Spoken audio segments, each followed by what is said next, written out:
हाय friends, myself doctor Shashi Boricha आपका मेरे channel पे बहुत बहुत स्वागत करती हूँ। आज मैं आपको एक कंडीशन एक्सप्लेन करूँगी जिसका नाम है टिनाइटस। मैं आपको बताऊँगी कि ये क्या होता है, इसमें क्या क्या सिम्टम आते हैं, इसके कॉज क्या है और साथ ही साथ कुछ होम्योपैथिक मेडिसिन जो आप इस कंडीशन के लिए यूज़ कर सकते हैं।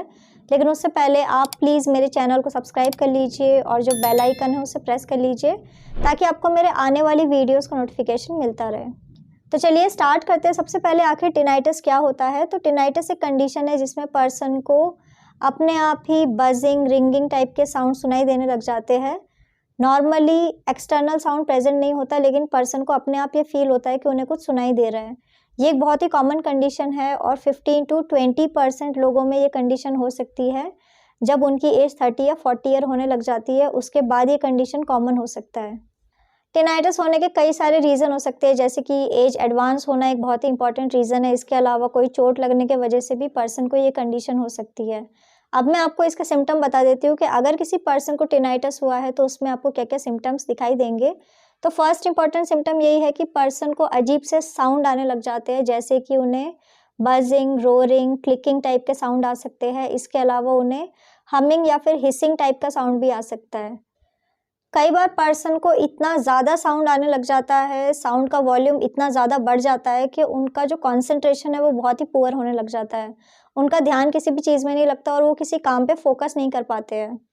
अब मैं आपको इसका कॉज बता देती हूँ कि आखिर क्या रीज़न है किसी पर्सन को टिनाइटस होने का। तो अब तक इसका कुछ भी एग्जैक्ट कॉज नहीं पता कि आखिर ये बीमारी क्यों होती है, लेकिन कई सारी डिजीज़ इसके लिए रिस्पॉन्सिबल हो सकती है। ये एज रिलेटेड हो सकती है। अगर आपकी एज बढ़ रही है तो आपको ये कंडीशन होने के चांसेस काफ़ी ज़्यादा बढ़ जाते हैं। इसके अलावा अगर किसी पर्सन को कान में कोई इन्फेक्शन हो चुका है तो उसके बाद भी पर्सन को टिनाइटस की कंप्लेन हो सकती है।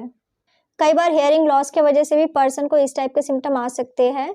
अगर किसी पर्सन को हेड में या फिर नेक में कोई इंजरी हुई थी तो उसके वजह से भी पर्सन को इन फ्यूचर टिनाइटस हो सकता है। कुछ मेडिसिन्स के वजह से भी हो सकता है। अगर कोई पर्सन बहुत टाइम से कोई एंटी इन्फ्लामेटरी ड्रग्स का यूज़ कर रहा है, कोई एंटीबायोटिक्स को यूज़ कर रहा है, या फिर अगर किसी पर्सन को कैंसर हो चुका था, वो कैंसर ड्रग्स ले रहा है, एंटी मलेरियल ड्रग्स या फिर एंटी डिप्रेसेंट मेडिसिन लेता है, तो ऐसे लोगों को भी ये कंडीशन हो सकती है।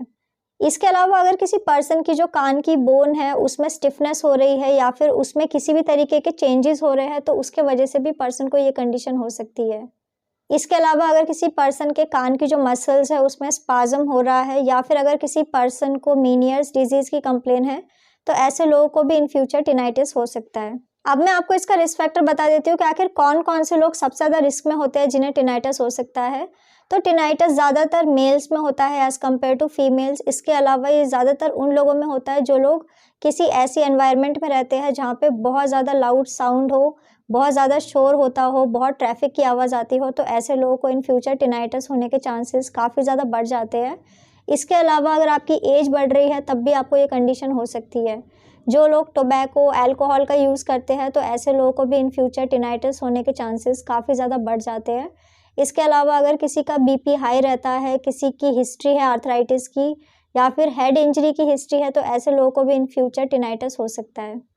अब मैं आपको कुछ होम्योपैथिक मेडिसिन बता देती हूँ जो आप इस कंडीशन के लिए यूज़ कर सकते हैं। तो मेडिसिन जैसे कि आप चिनिनम सल्फ 30 मेडिसिन का यूज़ कर सकते हैं, आप ग्रेफाइटिस 30 मेडिसिन या फिर आप नेट्रम सैलिसाइलिकम 30 मेडिसिन का यूज़ कर सकते हैं। ये सारी की सारी मेडिसिन आपको 4 ड्रॉप दिन में 2 बार डायरेक्ट अपने टंग के ऊपर यूज़ करना होगा। सो फ्रेंड्स, ये था टिनाइटस। मैंने आपको बताया कि ये क्या होता है, इसमें क्या क्या सिम्टम आते हैं, इसके कॉज क्या है और साथ ही साथ कुछ होम्योपैथिक मेडिसिन जो आप इस कंडीशन के लिए यूज़ कर सकते हैं। तो अगर आप किसी भी कंडीशन के लिए मुझसे कंसल्ट करना चाहते हैं तो आप मुझे मेरे व्हाट्सएप नंबर पे मैसेज कर सकते हैं, मैं आपको रिप्लाई करूँगी।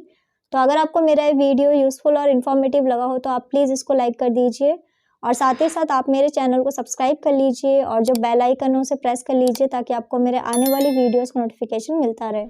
तो आज के लिए बस इतना ही। Thank you.